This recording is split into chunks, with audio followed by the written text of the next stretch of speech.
नमस्कार दोस्तों, मैं विनय दुबे मुंबई से। क्या महाराष्ट्र में सरकार गिरने वाली है? क्या भारतीय जनता पार्टी का अगला शिकार एकनाथ शिंदे है? क्या भारतीय जनता पार्टी का जो अगला टारगेट है वो महाराष्ट्र की सत्ता हासिल करना है स्वयं के दम पर पूर्ण बहुमत के साथ? ये बातें मैं क्यों कह रहा हूँ आपको अगले कुछ मिनटों में समझ में आ जाएगा। जब एकनाथ शिंदे ने बगावत की थी और ठाकरे सरकार गिर गई थी, 40 विधायकों के साथ गुवाहाटी के कामाख्या देवी मंदिर में जाकर माथा टेकने के बाद ये किसी ने नहीं सोचा था कि भारतीय जनता पार्टी, जिनका मुख्यमंत्री चेहरा देवेंद्र फडणवीस खुद हैं, वो बड़ी आसानी से एकनाथ शिंदे को भारत के आर्थिक राजधानी का राज्य महाराष्ट्र मुख्यमंत्री के तौर पर दे देगी। लेकिन एक आश्चर्यजनक फैसला हम सभी के सामने था। महाराष्ट्र में जब से एकनाथ शिंदे जी की सरकार बनी है, तब से लगातार महाराष्ट्र की जो भारतीय जनता पार्टी है वो लगातार एकनाथ शिंदे के जो सहयोगी विधायक है या गुट है उनको तोड़ने में लगी है। भारतीय जनता पार्टी लगातार एकनाथ शिंदे की छवि को ख़त्म करने में लगी है। बहुत सारे घटनाक्रम एक साथ पिछले 1 महीनों में घटे हैं। आप उन छोटे छोटे घटनाक्रमों को छोटे छोटे टुकड़ों में देखते हैं। शायद वो छोटे छोटे घटनाक्रम को आप उस नज़रिए से नहीं देख पा रहे हैं जिस नज़रिए से हम एक सामाजिक कार्यकर्ता के तौर पर देखते हैं। मैं आज उन तमाम छोटे छोटे घटनाक्रम और उन टुकड़ों को एक साथ जोड़कर वो दृश्य दिखाने की कोशिश करूंगा, जिससे आपको लगेगा कि कहीं ना कहीं महाराष्ट्र सरकार के जो दिन हैं अब बहुत कम बचे हैं। जब से ये सरकार बनी है, देवेंद्र फडणवीस लगातार मुख्यमंत्री के तौर पर पूरा कंट्रोल प्रशासनिक अपने पास कर चुके हैं। भले कुर्सी पे एकनाथ शिंदे मुख्यमंत्री हैं, लेकिन मुख्यमंत्री का उठना बैठना, क्या बोलना है क्या नहीं बोलना है, क्या चलना है कहाँ जाना है, किस आयोजन में बैठना है किस में नहीं बैठना है, क्या कहना है क्या नहीं कहना है, वो सारा जो तय है वो देवेंद्र फडणवीस करते हैं। ये जग जाहिर है। मीडिया प्रेस कॉन्फ्रेंस में भी एकनाथ शिंदे को अगर कुछ अपनी बात रखनी है तो एक बार वो देवेंद्र फडणवीस की तरफ ज़रूर देखते हैं। इसका ये पूरा मतलब है, भले देवेंद्र फडणवीस महाराष्ट्र के उप मुख्यमंत्री हैं, लेकिन कहीं ना कहीं आज भी वो सिंगल तौर पर महाराष्ट्र को चला रहे हैं। लेकिन अब समय आ गया है, पूरी तरह से ऑफिशियली तौर पर देवेंद्र फडणवीस पूरी तरह से एक बार महाराष्ट्र में फिर से काबिज़ होना चाहते हैं। और इस काबिज़ होने के बीच में सबसे बड़ा जो राड़ा, सबसे बड़ा जो कांटा है वो खुद एकनाथ शिंदे हैं।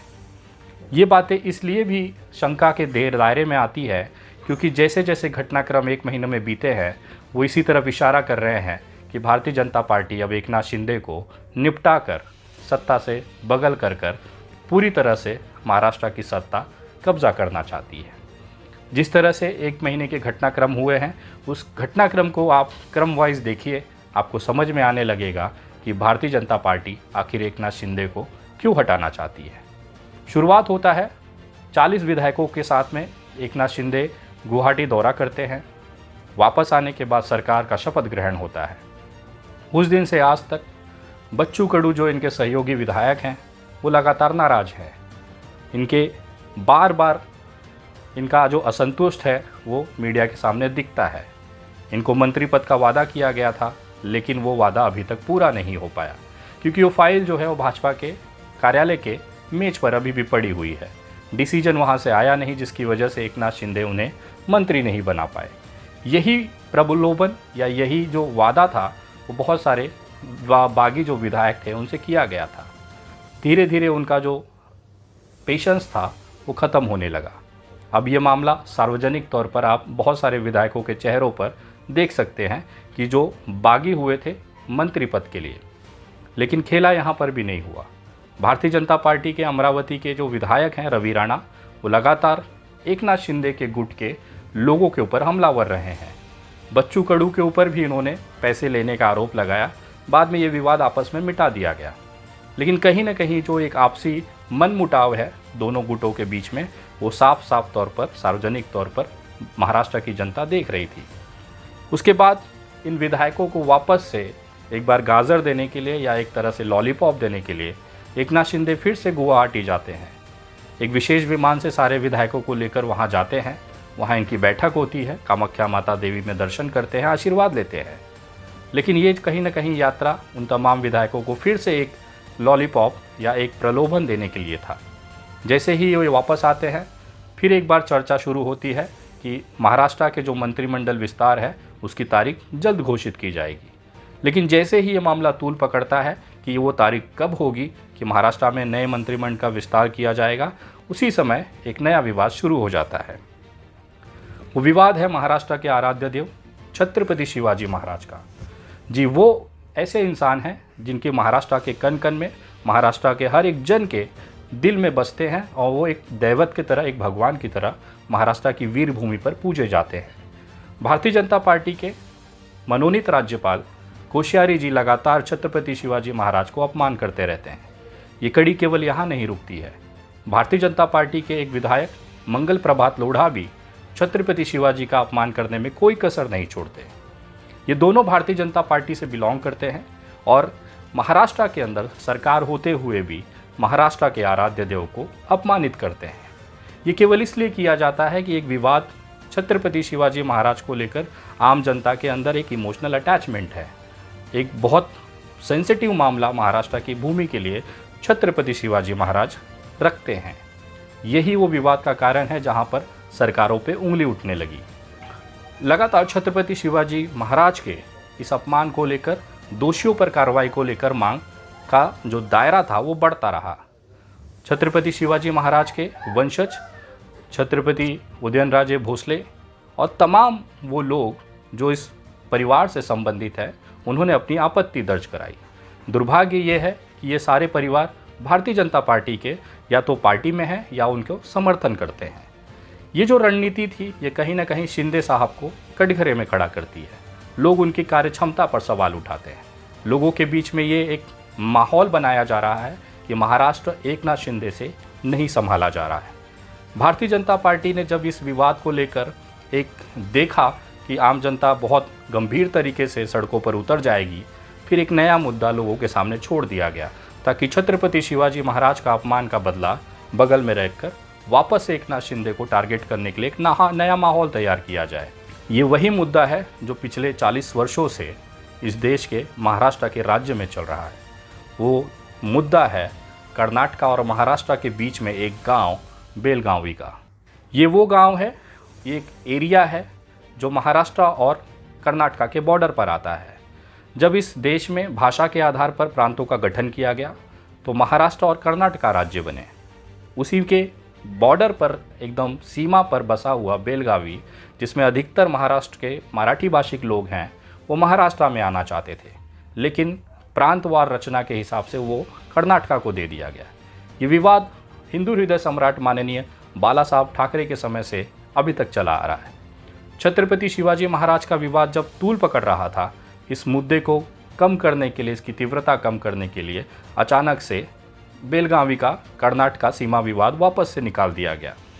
सोचने की बात यह है कि महाराष्ट्र में भारतीय जनता पार्टी की सरकार है, कर्नाटक में खुद भारतीय जनता पार्टी का मुख्यमंत्री है। दोनों ही राज्यों में भारतीय जनता पार्टी की सत्ता होते हुए भी ये विवाद अब सड़कों पर उतर चुका है। एनसीपी के राष्ट्रीय अध्यक्ष माननीय शरद पवार जी ने 48 घंटों का अल्टीमेटम दिया है। राज ठाकरे की जो सेना महाराष्ट्र नवनिर्माण सेना है, अब वो बसों के आंदोलन पर सड़क पर उतर चुकी है। जगह जगह कर्नाटक के बस तोड़े गए, कर्नाटक में महाराष्ट्र के वाहनों को तोड़ा गया, क्षतिग्रस्त किया गया। अचानक से कुछ संगठन आगे आते हैं और इस आग में घी डालने का काम करते हैं। लेकिन सबसे बड़ा सवाल यह है, देश का गृह मंत्री माननीय अमित शाह जी जो खुद भारतीय जनता पार्टी के हैं, महाराष्ट्र में देवेंद्र फडणवीस जो खुद भारतीय जनता पार्टी के हैं, कर्नाटक में बम्बई जकर के जो सीएम है और कर्नाटक में जो सरकार है वो भारतीय जनता पार्टी की सरकार है। एक ही सरकार में दो राज्य एक ही पार्टी के होते हुए भी क्यों लड़ रहे हैं? इसके बाद एक तमाम जो विरोधी पार्टियां हैं, चाहे उसमें ठाकरे सरकार, उद्धव ठाकरे की शिवसेना हो, राष्ट्रवादी कांग्रेस हो, मनसे हो, चाहे अन्य दल हो, ये तमाम लोगों को एक मौका मिल गया एकनाथ शिंदे पर सवाल उठाने के लिए। ये जो विवाद है लगातार एक के बाद एक, ये कहीं न कहीं दिखाता है कि एकनाथ शिंदे से महाराष्ट्र संभल नहीं रहा है। कहीं न कहीं ये षड्यंत्र भारतीय जनता पार्टी की तरफ से रचा जा रहा है ताकि लोगों के अंदर, महाराष्ट्र के आम जनता के अंदर ये भावना डाली जाए कि मौके पर चौका लगा के भले एकनाथ शिंदे मुख्यमंत्री बन चुके हैं, लेकिन ये उनके कार्य क्षमता के बाहर का दायरा है। महाराष्ट्र को अगर कोई संभाल सकता है तो वो केवल देवेंद्र फडणवीस है। शायद यही एक ऐसा माहौल बागी जो विधायक हैं उनके दिलों में भी डाला जा रहा है। उनको ये बताया जा रहा है कि जब तक आप भारतीय जनता पार्टी का दामन नहीं थामेंगे आपको मंत्री पद नहीं मिल पाएगा, भले शिंदे साहब कितना भी दबाव महाराष्ट्र पे बना ले। दूसरा दायरा ये है कि मेरे सूत्रों से ये खबर मिली हुई है कि बहुत जल्द जो 40 विधायक टूट के गए हैं, एक नई सरकार बनाई है जो बागी हुए थे एकनाथ शिंदे के नेतृत्व में, अब उसमें से अधिकतर विधायक भारतीय जनता पार्टी के संपर्क में हैं, जो बहुत जल्द ये भारतीय जनता पार्टी का दामन थामेंगे और नए जो भारतीय जनता पार्टी की सरकार बनने की जो संभावनाएं बन रही हैं उसमें ये मंत्री पद लेंगे। क्योंकि देवेंद्र फडणवीस के नेतृत्व में ये एक नया जो षड्यंत्र भारतीय जनता पार्टी खेल रही है, क्योंकि कर्नाटका में भी भाजपा, महाराष्ट्र में भी भाजपा, केंद्र में भी भाजपा, उसके बावजूद भी दो सरकारें एक विवाद को लेकर टकराई हुई हैं। ये चाहे तो मामला टेबल पर बैठकर हल किया जा सकता था, लेकिन एकनाथ शिंदे को बगल करना भी ज़रूरी है, क्योंकि महाराष्ट्र में सरकार बनाना भी भाजपा के लिए उतना ही ज़रूरी है। जब उद्धव ठाकरे जी की तबीयत खराब थी, महाराष्ट्र विकास आघाड़ी अपने बेहतरीन काम पर थी, तो एकनाथ शिंदे ने वहाँ पर बागी होकर 40 विधायकों को तोड़कर भारतीय जनता पार्टी के साथ सरकार बनाई। ये वही भारतीय जनता पार्टी है जिन्होंने पहले गुजरात में, जो कि भाजपा शासित राज्य है, वहाँ पर इन विधायकों की व्यवस्था की। भारतीय जनता पार्टी के बहुत सारे नेता, जिसमें मुख्यतः मोहित कंबोज, इनके साथ लगातार बने रहे। आप तमाम लोगों ने समाचार चैनलों पे देखा, मोहित कंबोज और बाकी भारतीय जनता पार्टी के जो देवेंद्र फडणवीस के एकदम खास व्यक्तित्व हैं, उन्होंने पहले सूरत, बाद में गुवाहाटी और फिर महाराष्ट्र में इस सरकार को बनाने में धन, बल और षड्यंत्र सभी का भरपूर इस्तेमाल किया। लेकिन एकनाथ शिंदे और उनके 40 भोले भाले विधायक ये भूल गए कि जो इंसान आपको गद्दारी कराने पर, बागी होने पर वो सारी सुविधा में हम उपलब्ध कराता है, जिस दिन वो चाहेगा महाराष्ट्र में सरकार बनाना तो इन 40 में से भी वही लोगों को तोड़कर अपने पास शामिल कर लेगा। तो बहुत कम अंतर है, बहुत कम विधायकों की ज़रूरत है, उनको तोड़कर वापस से महाराष्ट्र में एक छत्र भारतीय जनता पार्टी की सरकार बनना की संभावना जो है वो दिखाई दे रही है। तो कहीं ना कहीं ये एक बड़ा सवाल आम महाराष्ट्र के लोगों में है कि क्या अब सरकार गिरने की तरफ बढ़ रही है? क्या एकनाथ शिंदे को बगल कर देवेंद्र फडणवीस या किसी नए चेहरे को महाराष्ट्र का मुख्यमंत्री बनाया जाएगा? क्या भारतीय जनता पार्टी एक मतलब अपने दम पर महाराष्ट्र में फिर से सत्ता काबीज करेगी? क्योंकि 2024 का चुनाव नज़दीक है, उसको देखते हुए कहीं ना कहीं ये लोगों के अंदर भावना भरी गई है कि जो 40 लोग टूट के आए हैं, उन्होंने पैसे लेकर एक गद्दारी अपने पार्टी के प्रति की, वो सक्षम नहीं है सरकार चलाने के लिए।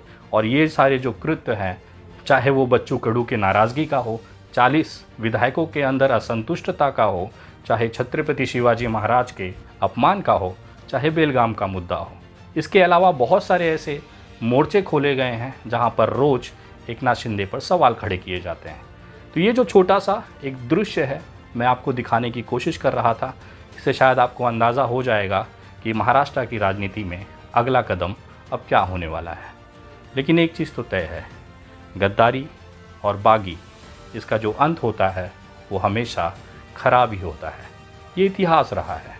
तो शायद इस बार आपको एक नई गद्दारी और एक नया बागीपन महाराष्ट्र में देखने को मिलेगा, और एक उथल पुथल जो मची हुई है, इसका जो अंत है वो बुरा ही होना है। महाराष्ट्र एक बार फिर से सत्ता परिवर्तन की तरफ बढ़ रहा है, ऐसी आशंका मुझे महसूस हो रही है। हो सकता है मैं गलत हूँ, लेकिन जो माहौल और जो रणनीतियाँ बनाई जा रही हैं वो इसी की तरफ इशारा करती हैं। देखते हैं आगामी भविष्य में महाराष्ट्र किस दिशा करवट लेता है। एक छोटी सी रिपोर्ट विनय दुबे की तरफ से। अगर आपको ये रिपोर्ट पसंद आई हो तो कृपया लोगों तक पहुँचाएँ, शेयर करें। आप इस बारे में क्या विचार रखते हैं कमेंट ज़रूर करिएगा। जय हिंद, जय महाराष्ट्र।